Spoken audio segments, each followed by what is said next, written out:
안녕하세요. 책 읽는 설한입니다. 오늘 살펴볼 책은 호르헤 루이스 보르헤스의 셰익스피어의 기억입니다. 우리는 이미 보르헤스의 작품을 살펴본 적이 있습니다. 피에르 메나르 돈키호테의 저자가 바로 그 사례이지요. 피에르 메나르 돈키호테의 저자의 내용은 다음과 같았습니다. 돈키호테를 너무나도 좋아하는 피에르 메나르가 정말로 돈키호테의 저자 세르반테스처럼 돈키호테와 똑같은 작품을 짓습니다. 그런데 너무나 똑같아서 문구, 문자까지도 똑같았던 것이지요. 너무나 똑같아지려고 하다 보니 정말로 똑같아졌고 그래서 표절하게 된 겁니다. 그런데 이 피에르 메나르 돈키호테의 저자는 세르반테스의 돈키호테는 그 시대의 평범한 문체를 갖고 있지만 피에르 메나르의 돈키호테는 옛날 시대를 재현한 고전적인 문체를 갖고 있다고 평가했지요. 문자, 문구가 똑같은 작품을 가지고 표절이라고 하지 않고 자기 마음대로 평가를 달리한 것입니다. 세르반테스의 돈키호테는 당시 기사도 문학의 패러디였습니다. 그리고 피에르 메나르의 돈키호테는 그 세르반테스의 돈키호테를 뺏긴 패러디였지요. 그런데 이를 두고 피에르 메나르 돈키호테의 저자의 화자는 두 작품은 다르다고 우깁니다. 이것은 곧 작품의 내용은 제대로 읽지 않고 평가만 가지고 마음대로 작품의 가치를 매기는 포스트 모더니즘과 현대에 대한 패러디라고 볼 수 있지요. 즉 이 작품은 패러디의 패러디였습니다. 이번에 살펴볼 작품 셰익스피어의 기억은 피에르 메나르 돈키호테의 저자와 유사하면서도 다릅니다. 이번에도 유명 작가를 동경하는 한 사람이 있습니다. 그 사람은 자신이 좋아하는 유명 작가처럼 되기를 원합니다. 그런데 이번에는 똑같이 따라하는 것이 아니라 정말로 그 유명 작가의 기억을 그대로 가지게 됩니다. 오늘날의 타인의 기억을 가지면 어떻게 될까 같은 SF 소설, 드라마의 설정이 이미 나타나는 것이지요. 셰익스피어의 기억은 피에르 메나르 돈키호테의 저자와 마찬가지로 매우 지적으로 세련되었으면서도 사실 그 직접 맥락을 파악하면 웃음이 나오는 문구로 시작됩니다. 괴테의 에다, 북구의 운문설화의 보다 후대에 나온 니벨룽겐의 노래의 예찬자들이 있다. 셰익스피어는 나의 목적지였다. 에다는 북유럽의 운문설화이며 니벨룽겐의 노래는 이를 모방한 중세 독일의 설화입니다. 이 소설은 시작하면서부터 원작과 모방작은 나열하면서 시작되는 것입니다. 이 소설 화자의 이름은 헤르만 세르겔로, 셰익스피어 문학 연구자입니다. 그는 너무 공부만 하느라 부분적으로 시력이 상실되었지만 사람의 몸짓으로 드러나는 근심을 보고 그 사람이 누군지 알아차릴 정도로 뛰어난 지성을 갖고 있습니다. 그런 그에게 셰익스피어 학회에서 만난 헤르만 토프라는 사람이 이상한 소리를 늘어놓습니다. 1616년 4월. 그러니까 셰익스피어가 죽기 전까지의 셰익스피어의 기억을 자기가 갖고 있다는 것입니다. 당연히 놀란 세르겔은 토프에게 묻습니다. 정말로 사실이냐고요? 그러자 토프는 답합니다. 자신에게는 두 개의 기억이 있다. 하나는 본래 자신의 기억, 다른 하나는 셰익스피어의 기억, 그리고 두 개의 기억이 뒤섞일 때도 있다. 어떤 시대에 속하는지 알 수 없는 그런 여자의 얼굴이 있는 곳 같이 말이지요. 나 헤르만 세르겔은 토프에게 묻습니다. 그 셰익스피어의 기억으로 무엇을 했냐고. 무슨 행동들을 벌였고 어떠한 업적을 세웠냐고. 그러나 토프가 셰익스피어의 기억을 가지고 고작 한 일이라고는 평단에게는 조롱받고 상업적으로는 인기를 끈 소설적 전기를 쓴 일 뿐이었습니다. 바로 이 셰익스피어의 기억을 넘겨주겠다는 제안을 받은 헤르만 세르겔은 그 제안을 거절할 수 없습니다. 셰익스피어란 어떤 사람인지, 그가 어떤 활동을 했는지, 그가 무슨 생각을 했는지, 어떤 기억을 품었는지를 셰익스피어의 기록에서 찾아내려고 평생을 살아왔습니다. 그 평생의 소원이 이루어지게 되었는데 누가 거절을 할까요? 헤르만 세르겔은 셰익스피어의 기억을 받아들이기로 합니다. 그러자 토프가 말합니다. 기억은 이미 당신의 의식 속에 들어갔지만 당신은 그것을 스스로 발견해야 하오. 그것은 꿈속에서 깨어있을 때, 어떤 책의 책장을 들출 때, 모퉁이를 돌 때 나타나는 것이요. 너무 조바심을 내서도, 기억들을 억지로 만들어내서도 안 됩니다. 우연히 자신의 신비스러운 방식에 따라 그것을 드러내 보일 수도, 지연시킬 수도 있습니다. 이 말은 맞는 말입니다. 우리의 기억이란 어떤가요? 대개 불현듯 갑자기 어떤 사물과 공간을 접했을 때 은연히 떠오르고는 하지요. 셰익스피어의 기억도 마찬가지입니다. 그런데 헤르만 세르겔은 셰익스피어의 기억을 받아들이자마자 흥분으로 밤을 지새고 다음날도 거의 잠을 자지 않습니다. 공포와 야망을 동시에 품었기 때문입니다. 셰익스피어의 기억에 내가 잠식당할지도 모른다는 공포. 하지만 이제 나는 셰익스피어가 되어서 사랑을 가르쳐준 여자도 셰익스피어의 아내 앤 하더웨이처럼 기억할 것이라는 야망. 이 공포와 야망은 그의 이 엄청난 의도와는 다르게 불현듯 갑자기 실현되어 갑니다. 며칠 후 면도하려고 거울 앞에 섰다가 내가 낯설게 느껴지고 느닷없이 셰익스피어보다 이전 시대의 영국의 유명 작가 초서의 단어들을 토해냅니다. 그리고 대형 박물관에 가서는 그 박물관 유물들이 만들어지던 시대의 음악을 떠올리기도 합니다. 하지만 정작 셰익스피어의 고향에 가서는 아무것도 떠올리지 못합니다. 사물과 공간에 의해 기억은 예상치 못하게 떠오르지만 반대로 예상과는 비껴가기도 합니다. 기억은 예상에 순응해주면서도 예상을 무시하며 나를 잠식해 갑니다. 점점 다른 다이아나, 아니 영어 문처럼 연상되고 여러 복합적 은유들이 나의 언어에서 차지하는 비중이 커집니다. 즉 나는 셰익스피어화 되어가고 있는 것입니다. 야망의 크기만큼 공포의 크기도 커집니다.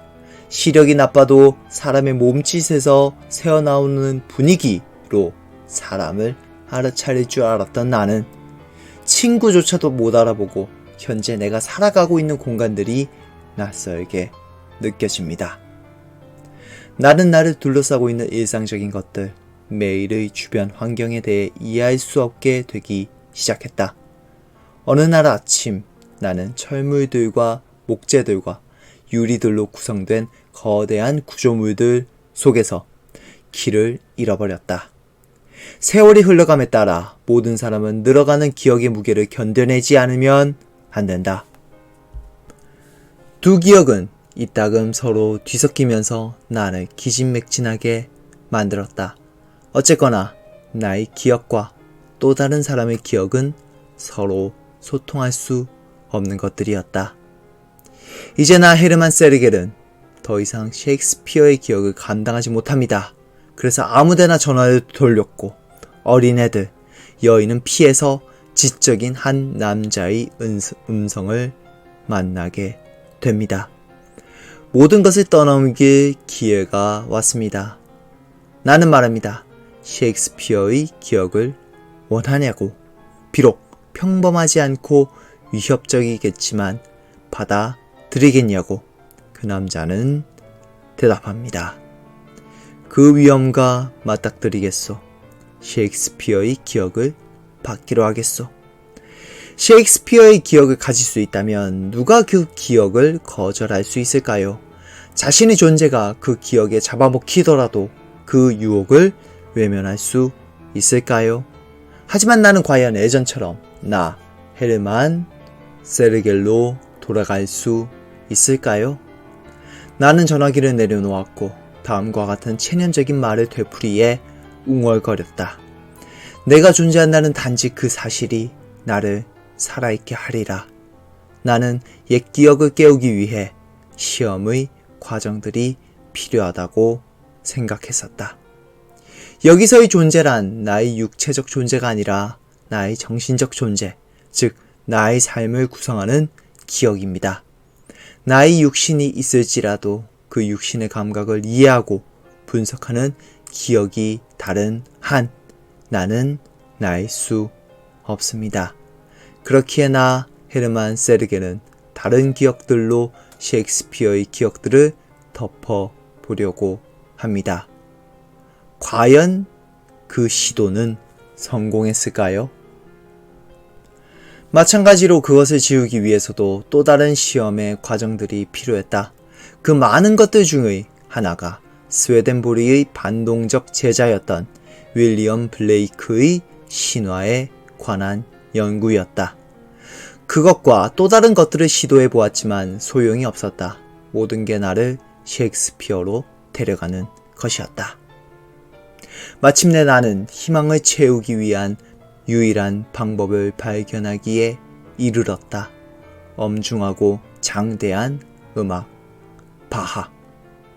그러나 나는 새벽에 꿈을 꾸고 있는 사람이 또 다른 자라는 것을 안다. 때때로 아마 진실될 것일 작고 덧없는 기억들이 나를 놀라게 하고는 한다. 이 소설은 이렇게 끝납니다. 여기까지가 이 소설의 줄거리입니다. 나는 다른 작가의 작품들을 연구하면서 셰익스피어의 기억을 지우려 하지만 잠자는 꿈에서 그 기억은 떠오릅니다. 나는 셰익스피어의 기억에서 벗어나지 못합니다. 하지만 이 소설의 줄거리만 살핀다면 우리는 이 소설이 논하는 많은 것들을 또한 놓쳐버릴 수도 있습니다. 이 소설은 기억과 존재 그리고 문학이란 무엇인가에 대해서도 논하고 있습니다. 피에르 메나르 돈키호테의 저자를 통해서 문학의 가치란 비평에 의해서 일방적으로 결정될 수 있는지를 논했듯이 문학이 만드는 기억이란 과연 온전한지 그리고 그 기억이 다시 문학을 규정하는 것은 아닌지를 말하기 때문입니다. 바로 그 부분들을 살펴보도록 하겠습니다. 드퀸시는 인간의 뇌란 하나의 양피지 같다고 말했다. 새로운 글이 전의 글을 뒤덮고 그것은 이어지는 다른 글에 의해 덮여진다.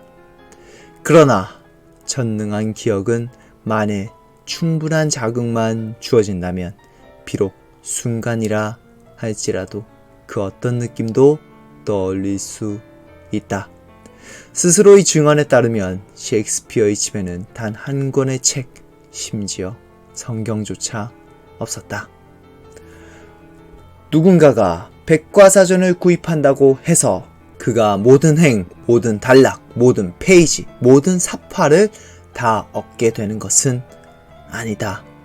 그는 단지 그러한 것들 중 어떤 것을 알게 될 가능성만을 얻게 되는 것이다. 마치 죽은 자의 마술적 기억과 같은 추상적이고 변하기 쉽고 물결치고 다변적인 어떤 실체에서 또한 일어나지 말라는 법이 어디 있는가? 아무도 한순간에 자신의 과거 전체를 회상할 수 없다. 인간의 기억은 종합이 아니다. 그것은 무규정적인 가능성들의 혼돈이다. 수많은 책을 읽고 연구했던 나와는 달리 책 한 권 집에 없지만 수많은 책들을 남긴 셰익스피어의 기억. 그러나 그 기억도 나에게 모든 책들을 모아놓은 책인 백과사전을 읽듯이 모든 내용을 암기하는 것이 아니라 내가 원하는 부분만 발췌하며 그 발췌조차도 내 마음대로 하는 작업일 뿐입니다. 그리고 이 작업 속에서 기억은 더 섞입니다. 사실 이 기억은 이미나 헤르만 세르겔 이전에는 헤르만 토프의 것이었습니다. 셰익스피어의 기억을 소유하던 두 사람의 이름이 헤르만으로 같다는 것은 과연 우연의 일치일까요? 이조차도 나의 기억이 셰익스피어의 기억과 셰익스피어의 기억을 가졌던 토프의 기억을 변형한 결과가 아닐까요? 과연 헤르만 토프를 만나서 셰익스피어의 기억을 건네받은 기억은 온전한 것일까요? 그조차도 사적인 변형의 결과가 아닐까요? 아는 바대로 괴테는 독일의 공식 문화를 구축한다. 반면에 우리가 애틋한 그리움을 가지고 신봉하는 셰익스피어의 문화는 보다 사적이다. 소설에서 나 헤르만 세르겔은 셰익스피어의 문화가 사적이다 라고 말합니다.